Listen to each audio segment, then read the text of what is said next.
어떠한 말을 듣거나 어떠한 글을 읽을 때 이것이 지금 무엇을 이야기하고 있는지가 명확하게 이렇게 이해가 되는 말들과 글들이 있습니다. 이거 지금 무슨 말하는 거지? 이거 지금 무슨 내용이지? 라는 것들도 있지만 너무 이해가 잘 되고 이것이 지금 무엇을 말하고 있는지가 분명한 그러한 글들, 말들이 있죠. 제가 오늘 이 말씀을 준비하면서 그 생각이 들었습니다. 너무 이해가 잘 된다. 너무 분명하다. 그 흐름, 그 논리 이것이 너무 명확하다. 에베소서 5장을 제가 오늘 설교를 준비하면서 평소에도 이제 바울에 대해서 제가 감탄했지만 참 지혜롭다. 그리고 말씀이 너무 분명하게 우리에게 전해지고 있다. 그래서 제가 어떻게 막 이렇게 그 순서를 바꿀 이유가 없더라고요. 그래서 오늘 에베소서 5장 1절부터 14절을 그 말씀의 흐름에 따라서 같이 나누도록 하겠습니다. 1, 2절 말씀 보면 우리는 사랑받는 자라고 합니다.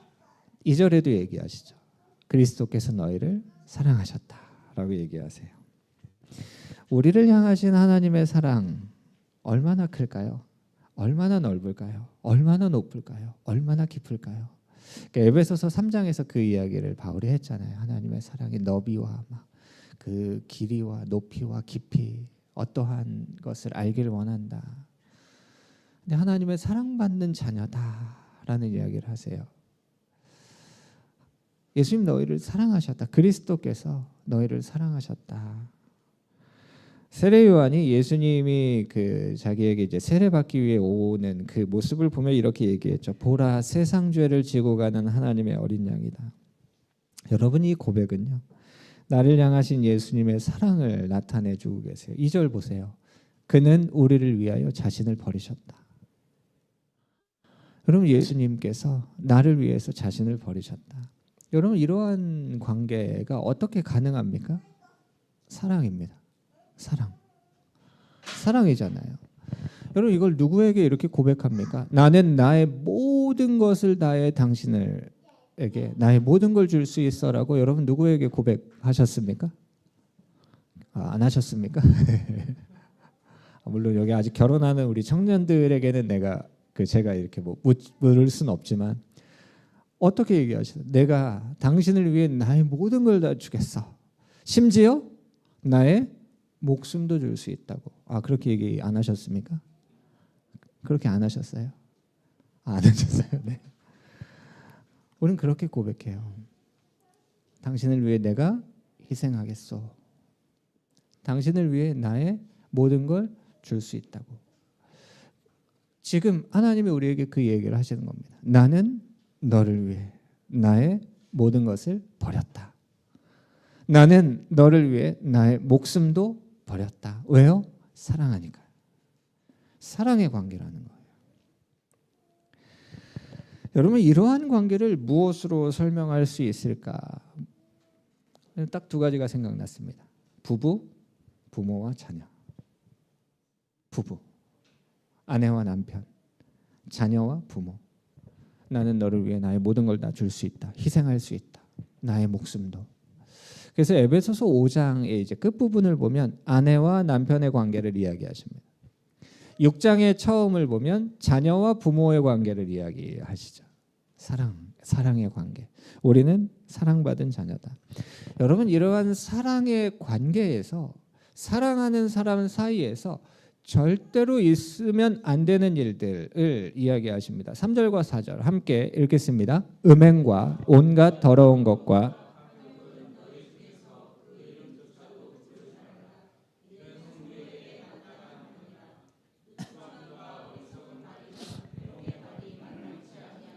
오히려 감사하는 말을 하라. 사랑하는 관계에서 그 이름조차도 부르지 않아야 하는 것이 있습니다. 하나님 우리에게 이름조차 부르지 말아라. 생각도 하지 말아라.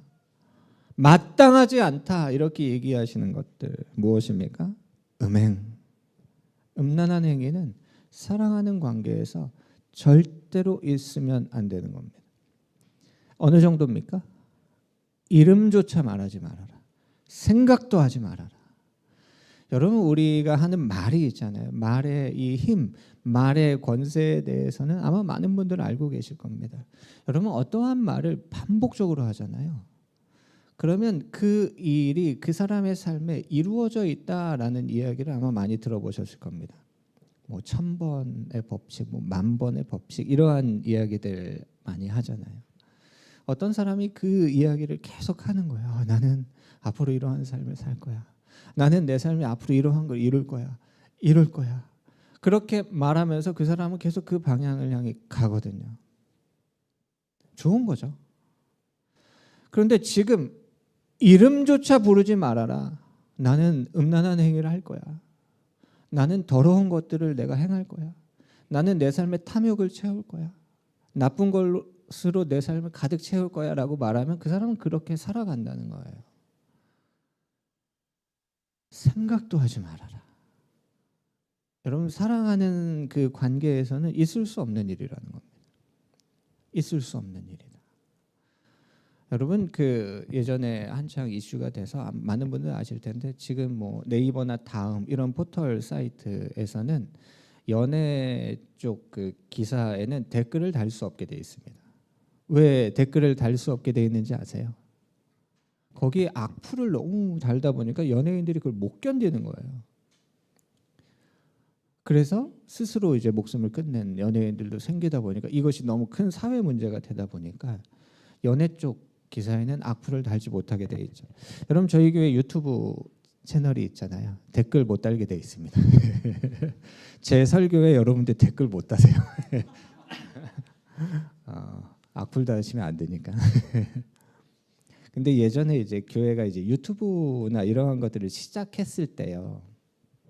그런 걸 잘 몰랐던 거예요. 그래서 교회의 어떤 홈페이지나 유튜브나 이런 데 댓글을 달 수 있는 것이 워낙 그 기능상 있으니까 그게 다 열려 있었죠. 제가 예전에도 한번 그 말씀 드렸는데 저희 교회에 오셔서도 이제 말씀 전해주셨던 그 박현명 목사님, 가든교회 목사님 그 가정이 1년 동안 그 성경 통독을 하는 영상을 찍어서 올린 그 유튜브 채널이 있어요. 혹시 보신 분 계세요? 아, 네. 대단하잖아요. 300 며칠을 그거를 그 가족들이 그 통독 그 동영상을 찍어서 그 편집해서 올리는 건데 댓글창이 자유롭게 열려 있었어요. 사실 그걸 찾아서 볼 사람이 많지 않잖아요. 유명하지도 않고. 근데 그 예전에도 제가 말씀드린 기억이 있는데 한번 거기에 댓글이 달린 거예요. 어떤 모르는 사람의 여호와는 살인자인데 왜 여호와를 찬양하냐 뭐 이런 댓글이 달린 거예요. 그래서 여호와가 죽인 사람의 숫자가 몇 명인데 하면서 그분이 통계를 냈더라고요. 어떤 근거에서 통계가 났는지 잘 모르겠지만 그래서 그걸 이제 저희가 이제 가깝게 지내니까 그 이야기를 한 거죠. 제가 그 이야기를 듣자마자 한 얘기가 뭐냐면 댓글창 닫아라 이렇게 얘기했어요.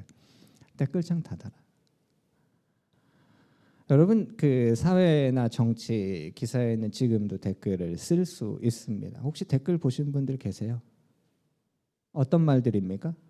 누추한 말들, 어리석은 말들, 조롱하는 말들, 희롱하는 말들 가득합니다. 하나님께서 우리에게 하시는 말씀이 뭐냐면 마땅치 않다.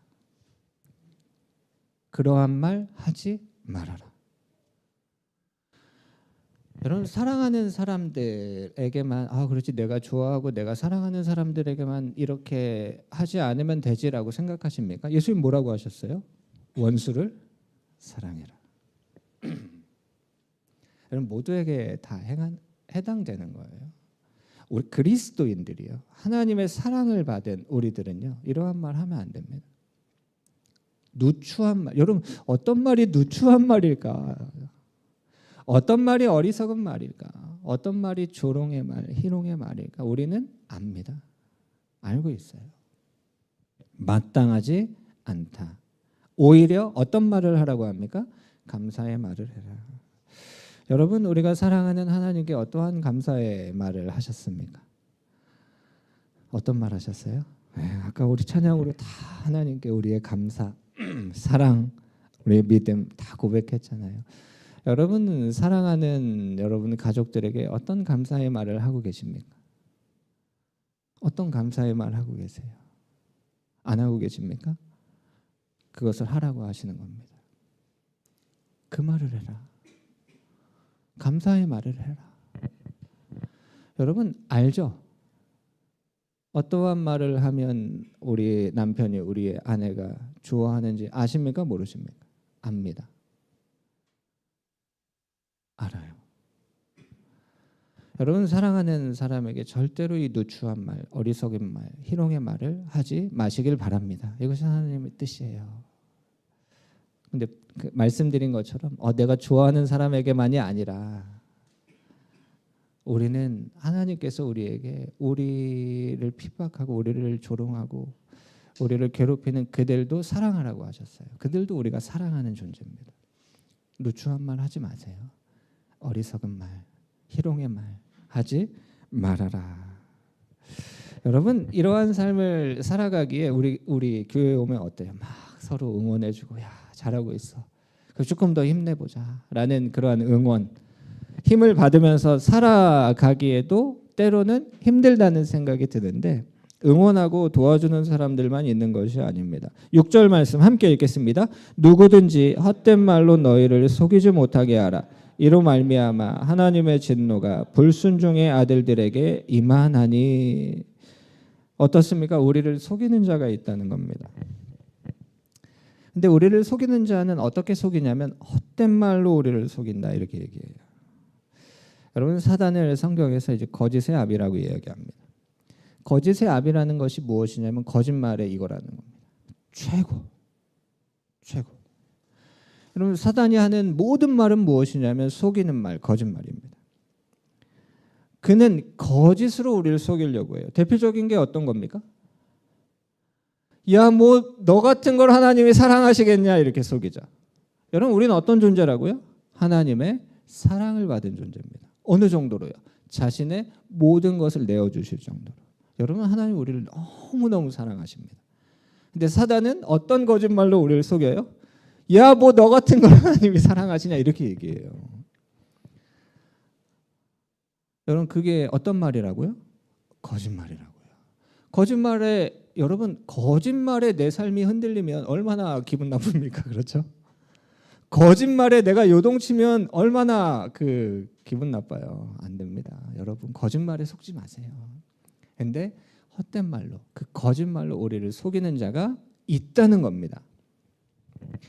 여러분 창세기 3장을 보면 그 뱀, 사단을 가장 간교한 자라고 이야기하죠. 간교한 존재입니다.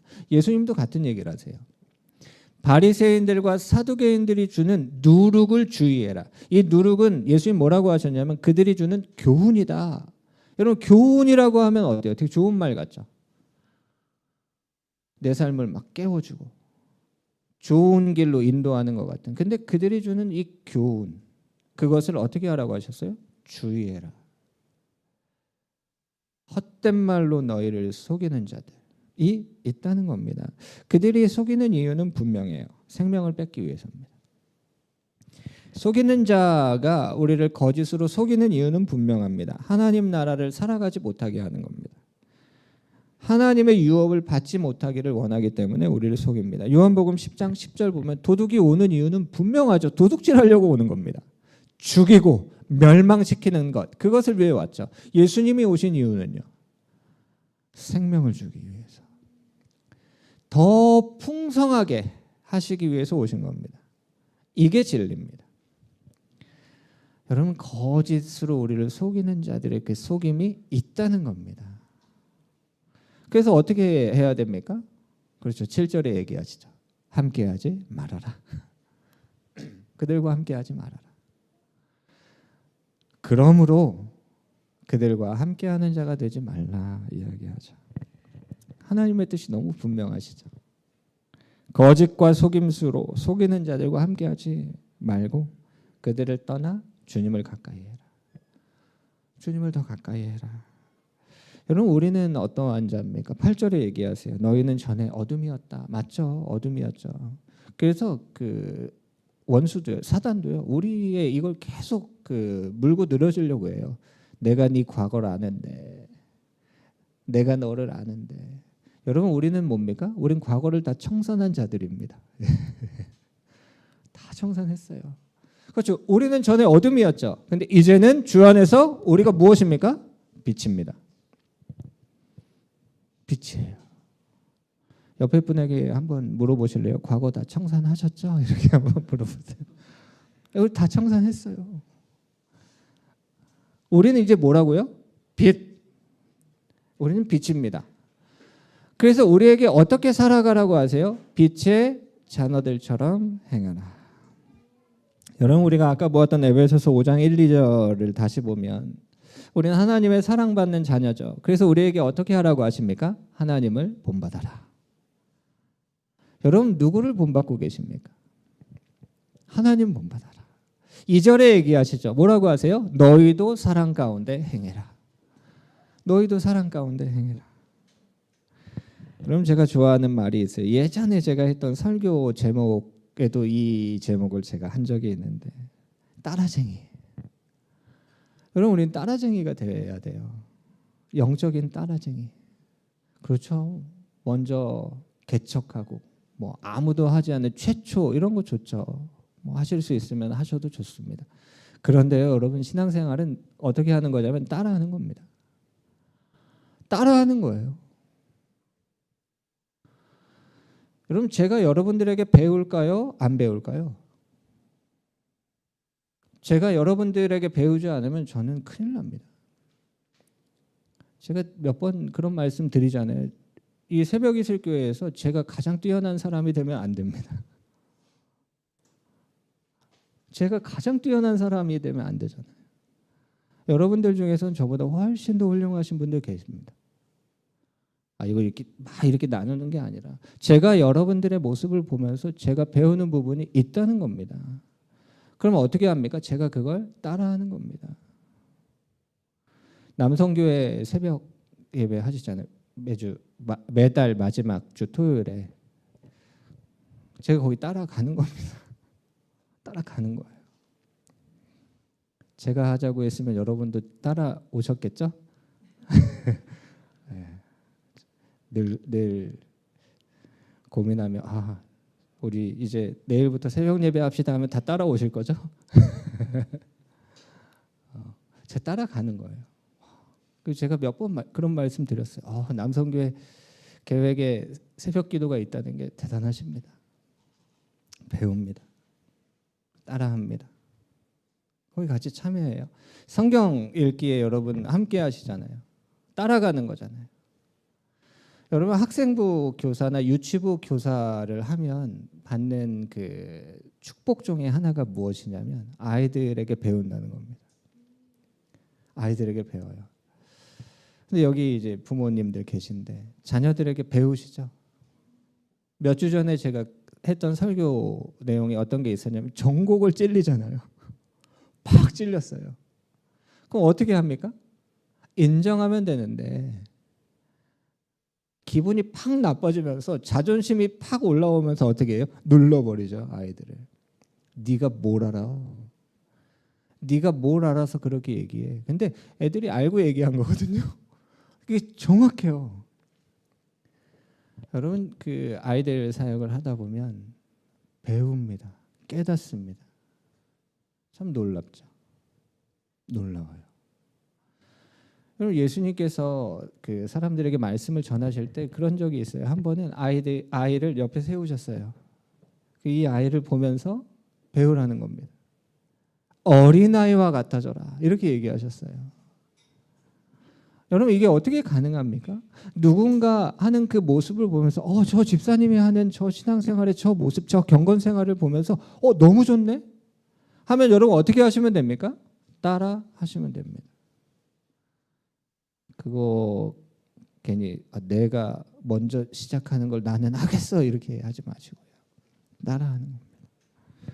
여러분, 어떤 사람이 따라할 수 있습니까? 겸손한 사람이 따라할 수 있습니다. 근데 여러분, 겸손한 마음은 누구의 마음입니까? 너희 안에 이 마음을 품으라. 곧 그리스도 예수의 마음이니 그는 근본 하나님의 본체시나 하나님과 동등됨을 취할 것으로 여기지 아니하시고 오히려 자기를 비워 종의 형체를 가지셨다. 근데 종으로 오실 뿐 아니라 자기의 모든 것을 버리셔서 십자가에서 우리를 위해 자신의 목숨을 내어주셨죠. 예수님 뭐라고 하셨어요? 나는 마음이 온유하고 겸손하다. 여러분, 겸손한 마음은요, 예수님의 마음입니다. 따라하는 거예요. 어떻게 해요? 빛의 자녀들처럼 행해라. 따라가는 겁니다. 배워가는 겁니다. 그것을 행동해 가는 겁니다. 그러면 고민이 되잖아요. 빛의 자녀로 살아가는 게 무엇인가? 제가 아까 5장 제가 보면서 나눴던 얘기처럼 이 흐름이 분명하죠. 그럼 9절에 나오겠죠. 9절 말씀. 빛의 열매는 모든 착함과 의로움과 진실함이다. 착함과 의로움과 진실함. 여러분, 우리가 빛의 자녀로 살아가라. 너희는 세상의 빛이다 라고 말씀하셨을 때 어떻게 빛으로 살아가지? 하나님의 영광을 나타내면서 살아가지? 하나님 뭐라고 하십니까? 착함과 의로움과 진실함. 주를 기쁘시게 할 것이 무엇인지 시험하여 보라 라고 말씀하시죠. 아까 말씀드린 것처럼 아내가 무엇을 좋아하는지 알죠. 남편이 무엇을 좋아하는지 압니다. 우리의 자녀들이 무엇을 좋아하는지 알아요. 아는데 어떠한 마음을 가져요? 네가 이걸 좋아해? 그래, 나는 그러면 더더욱 이걸 하지 않겠어. 이러한 마음을 가져요. 내가 이걸 하면 좋아할 걸 알기 때문에 난 이걸 하지 않겠어 라는 그러한 마음을 가져. 이상한 마음이잖아요. 딱딱한 마음, 교만한 마음. 이상하죠. 내가 사랑하는 사람인데 내가 사랑하는 사람이 좋아하는 걸 의도적으로 억지로 하지 않는 그러한 모습들이 왜 우리에게 나타날까? 여러분, 착하고 의롭고 진실되게 하나님이 기뻐하시는 것이 무엇인지 안다면 그것을 행하라는 겁니다. 시험해봐라. 내가 사랑하는 나의 배우자 그리고 나의 자녀들, 우리 부모님이 무엇을 좋아하는지 안다면 그걸 행하라는 겁니다. 어떻게 해요? 착하고 의롭고 진실되게 행하라는 거죠. 너무 분명합니다. 하나님의 뜻이. 하나님의 사랑받는 자, 우리가 어떠한 삶을 살아가기를 하나님 분명히 얘기하시죠.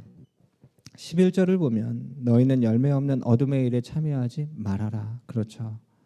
음행과 온갖 더러운 것과 그 탐욕을 따라 살아가는 삶을 살지 말라는 겁니다. 여러분, 이 자리에 계신 분들 중에 죄를 억지로 지으시는 분은 없습니다. 저를 포함해서. 죄는 내가 좋아서 짓는 겁니다. 죄는 내가 원해서 짓는 거예요. 죄를 짓고 싶은 겁니다. 죄를 지음으로 채우고 싶은 겁니다. 만족. 무언가 더 좋아질 것 같다. 근데 여러분, 우리가 갖게 되는 결론은 무엇입니까? 공허, 허탈, 정죄. 열매 없는 어둠의 일이라는 거예요. 참여하지 말아라. 그리고 어떻게 하라고 하십니까? 도리어 책망하라. 그들이 은밀히 행하는 것들은 말하기도 부끄러운 것이다. 여러분, 제가 예배 때마다 간증하시기를 늘 이렇게 권면하잖아요. 여러분, 생각해 보세요. 제가 예배 때 여러분들이 지은 죄를 앞에 나와서 고백하실 분 계시면 나와서 그 죄를 고백해 주시기 바랍니다 라고 하면 나오실 분 계십니까? 말하기도 부끄러운 그것을 은밀히 행했던 말하기도 부끄러운 그것을 어떻게 말합니까? 그런데 여러분, 13절에 놀라운 말씀을 하세요. 함께 읽겠습니다. 그러나 책망을 받은 모든 것은 빛으로 말미암아 드러나나니 드러나는 것마다 빛이다. 여러분, 지금 드러나기 전에 이것은 무엇이었냐면 말하기도 부끄러운 것이었어요. 그런데 이걸 드러나게 말했어요. 그랬더니 하나님 뭐라고 하세요? 이것이 빛이라고 하시는 거예요. 어둠이었거든요. 근데 이것을 빛 가운데 드러내니 하나님 이걸 뭐라고 하세요? 빛이라고 하시는 거예요. 여러분 이것을 적절하게 보여줄 수 있는 것을 아마 많은 분들 알고 계실 겁니다. 여러분 이 땅에 1907년에 평양에서 부흥이 있었어요. 평양 대부흥. 그래서 저희가 수년 전 어떻게 보면 이제 몇십 년 지난 것 같기도 한데 어게인 1907 막 이렇게 하면서 2007년에 막 전국에서 이 평양 대부흥, 이 부흥이 다시 이 땅에 오도록 그러한 기도 운동이 막 일어났었어요. 근데 여러분 이 평양에서 있었던 이 부흥은 어떻게 시작했습니까? 회개로 시작했어요. 회개요. 교회 장로님이 나오셔서 제가 교회 헌금에 손을 댔습니다. 그걸 고백했어요. 여러분 말하기도 부끄러운 이 일이요. 하나님께서 그 죄를 고백하게 하셨는데 그것이 어떻게 됐어요? 빛이 됐어요. 그래서 이 회개의 운동이요. 멈추지 않고 사람들이 줄을 서 있는 겁니다. 교회에. 자신의 죄를 자복하고 고백하고 회개하고. 여러분 드러나는 것이 빛이라는 거예요. 이것이 참 놀라운 겁니다. 드러나기 전에 이것이 무엇이었어요? 어둠이었어요. 어느 정도로요? 말하기도 부끄러운 걸로. 어떻게 말해? 이걸 어떻게 말하지? 말할 수도 없을 정도로 부끄러운 이 죄가요. 책망을 받은 후. 여러분 이 책망이라는 단어를 제가 오늘 이 말씀 준비하면서 도리어 책망하라. 그러나 책망받는 것은 이것을 제가 어떻게 보게 됐냐면 회개한 것. 우리가 회개했던 것. 여러분 회개하셨죠? 아까 승희 집사님도 대표 기도하실 때 우리가 알고 지은 죄, 모르고 지은 죄 회개합니다. 여러분 제가 예배 때 그러한 말씀을 많이 드리는데 우리가 지금 드리고 있는 이 예배는 회개입니다. 나의 삶을 돌이켜 다시 하나님의 뜻, 하나님의 말씀 가운데 내 삶이 살아가길 원합니다. 이게 뭐예요? 회개잖아요. 도리어 책망하라. 그렇죠. 우리가 알죠. 이게 죄라는 걸 알죠. 근데 무뎌져 계십니까? 그렇다면 다시 책망하시기 바랍니다. 다시 회개하시기 바랍니다. 그리고 우리가 회개하고 그것을 하나님 앞에 고백할 때, 자복할 때 말하기도 부끄러웠던 그것이 어떻게 됩니까? 빛이 된다는 거예요. 빛이. 하나님께서 이 땅에 부흥을 주실 때 그것이 어떻게 시작했냐면 죄의 고백, 회개로 시작했다는 것이 참 놀라운 겁니다. 세례 요한은 광야에 외치는 자의 소리였어요. 세례 요한이 광야에서 외쳤던 소리가 무엇이냐면 마태복음 3장 2절을 보면 회개하라 천국이 가까이 왔다. 회개하라 하나님을 가까이 하라. 회개하라 하나님 나라를 살아가라. 여러분 세례 요한의 외침입니다. 이 회개의 말씀을 전했어요. 어두운 일에 참여하는 것을 멈추고 책망했습니다. 그런데 여러분 놀라운 일이 일어나요. 제가 이 마태복음 보면서 이번에 설교 준비하면서 다시 이것이 보이는데 어떻게 얘기합니까? 예루살렘과 온 유대와 요단강 사방에서 사람들이 나왔대요. 그들이 나와서 한 게 뭡니까?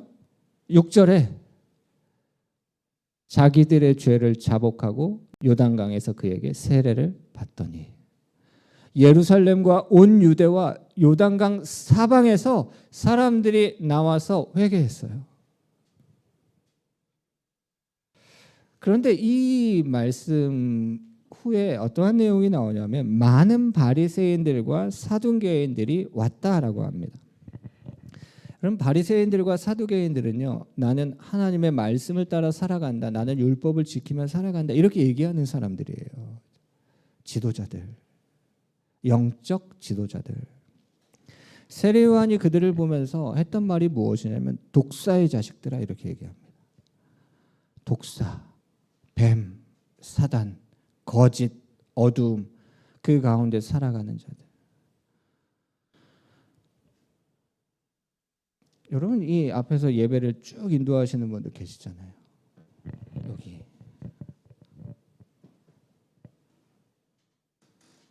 어떻게 보이세요? 앉아 있는 나보다는 더 영적인 것 같고, 더 깨어 있는 것 같고, 더 하나님과 가까운 것 같고, 많은 부분 안에서 사역자들이 그러한 그 생각, 많은 사람들이 사역자들을 보면서 그런 생각들 하세요. 저를 보면서 어떤 생각하세요? 영적인 거 그런 생각 아예 안 하시는 건 아니죠? 저 육적이라는 생각하시진 않죠?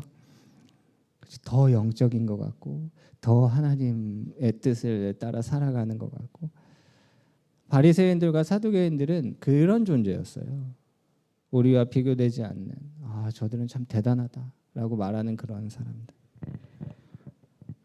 회칠한 무덤과 같은. 예수님 그렇게 얘기하세요. 겉으로는 아무 문제 없는 것 같은데 그 속은 뭐예요? 죽음, 음행, 더러움. 겉으로는 내가 하나님 얼마나 사랑하는데, 내가 하나님 위해서 어떻게 살아가는데, 내가 헌금을 얼마나 하고, 내가 말씀을 얼마나 읽고, 내가 기도를 얼마나 하고. 근데 그 속은 어두움, 거짓, 죽음. 세례요한이 얘기해요. 말할 수 없을 정도로 부끄러운 그 은밀한 일들. 독사의 자식들아, 너희에게 하나님의 진노가 있는 것을 모르냐? 여러분 지금 그 오해하시면 안 되는데, 세례 요한이 하고 있는 이 말씀이 똑같은 말씀이에요. 똑같은 말씀이에요. 회개하라, 천국이 가까이 왔다. 너희들의 그 어두운, 그 은밀히 행하는 말할 수도 없는 너희가 은밀히 해가고 있는 그 일에서 돌이켜라. 도리어 책망하고. 같은 말씀을 했어요. 예루살렘과 온 유대와 요단강 사방에서 사람들이 나와서 자기의 죄를 자복하고 세례를 받았다고요. 근데 이 바리새인들과 사두개인들은요, 회개하지 않아요. 그러면 하는 얘기가 뭡니까? 내가 쟤보다 낫습니다. 제가 더 더럽습니다. 쟤보다 저는 더 낫잖아요, 하나님. 저는 그래도 금식도 하죠, 헌금도 드리죠, 예배도 드리죠, 다 하는데 저 세리는 죄인이잖아요. 제가 저 세리보다 낫습니다. 세리는 어떻게 했어요? 자기의 고개를 하늘로 들 수도 없었어요. 눈물을 흘리며 어떻게 고백해요? 하나님, 저는 죄인입니다. 자기의 죄를 자복했어요. 예수님 뭐라고 하십니까? 누가 의롭다 하십니까?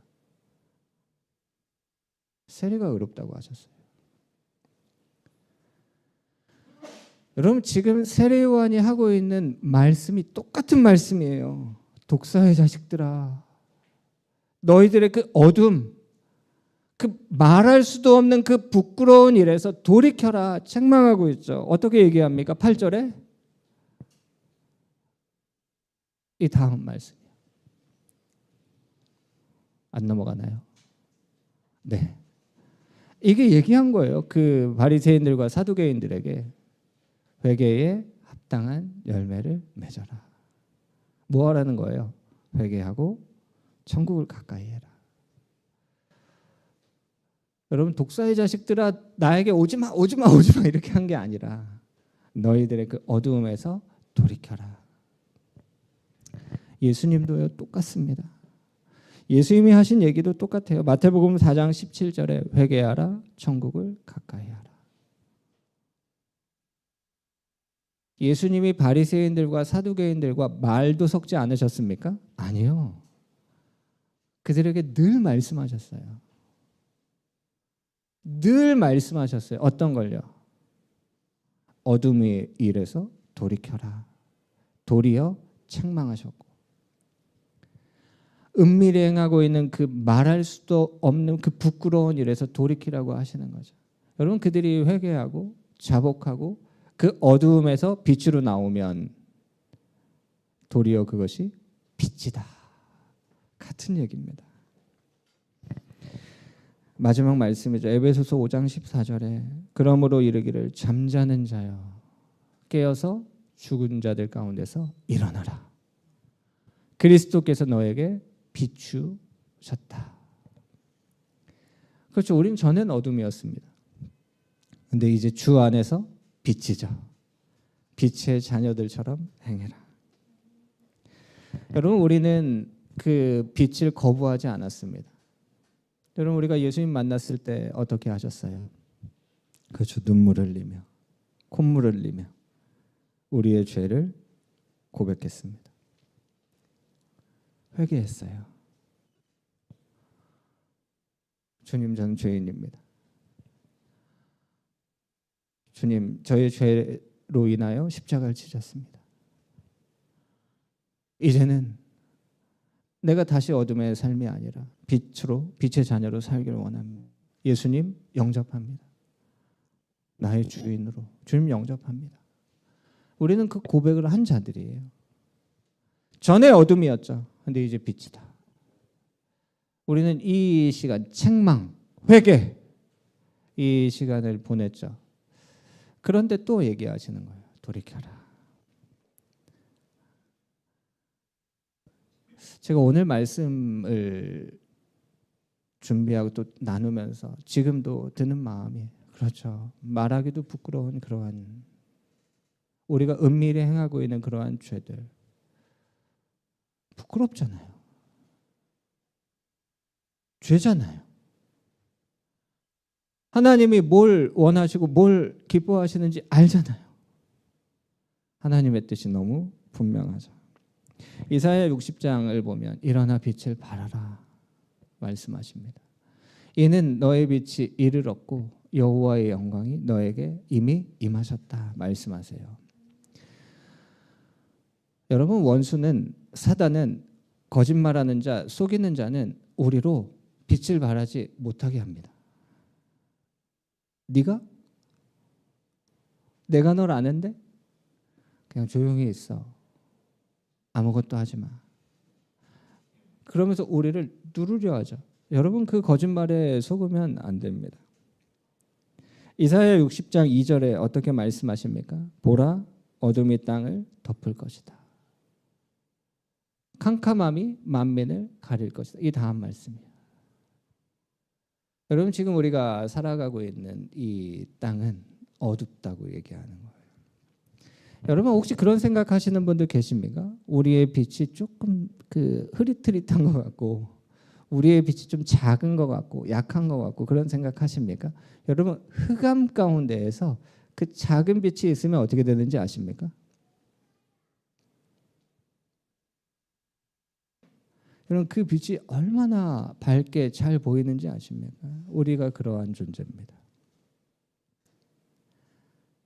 여러분, 지금 이 땅에 어둠이 가득하고 있다 할지라도 두려워할 이유가 없어요. 여러분, 빛이 두려워해야 됩니까? 어둠이 두려워해야 됩니까? 어둠이 두려워하는 겁니다. 그래서 속이는 자, 이 거짓말하는 자, 사단은요 두려운 겁니다. 그래서 우리로 빛을 발하지 못하게 하는 겁니다. 빛의 열매는 무엇입니까? 착함과 의로움과 진실합니다. 착함과 의로움과 진실함. 여러분, 3절에 뭐라고 하십니까? 나라들은 내 빛으로, 왕들은 비치는 내 광명으로 나올 것이다. 하나님 우리에게 말씀하시는 거예요. 잠자는 자들아 일어나라. 깨어라. 여러분, 교회는 기도합니다. 기도의 능력. 여러분, 강조해도 부족하지 않아요. 하나님 우리에게 기도하라고 하십니다. 기도해라. 빛을 발하라. 여러분, 착하게 살면 바보 소리 듣는 이 시대에 하나님 우리에게 착하게 살아라. 의롭게 살면 바보 소리 듣는 이 시대에 하나님 우리에게 의롭게 살아라. 진실하게 살면 바보 소리 듣는 이 시대에 하나님 우리에게 진실하게 살아라 라고 말씀하십니다. 여러분, 우리는 하나님의 사랑받은 너무나 귀한 존귀한 자입니다. 하나님을 본받아. 하나님께서 우리를 사랑하신 것처럼 우리도 사랑 가운데 행하는 빛의 자녀로 살길 원합니다.